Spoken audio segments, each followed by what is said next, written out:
tapakan sa mga tao. Kamong kahayag sa kalibutan hindi mahimong ang usa ka syudad. Nga natuklog ibabaw sa bukid. Sa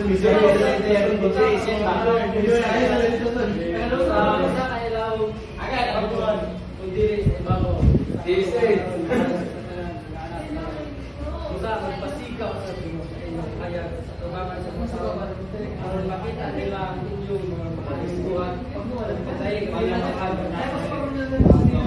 dahil pasabot sa Ebanghelyo, ipasabot ni Jesus. Nakita yung mga Kristohanon. Kusga. Kinahanglan magpasiga sa hayag o magpakita sa ayong mga buhat sa tubangan.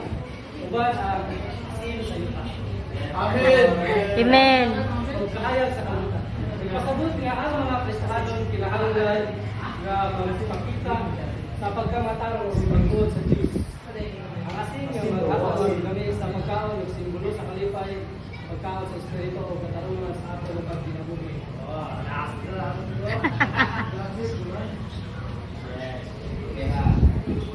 Sa imong mga Kristohanon, ato mga buhat kinahanglan ng pasiga sa kahayag sa kalutan ng Diyos, magpahimulong sa uban, sa pagbuot sa pagbuot,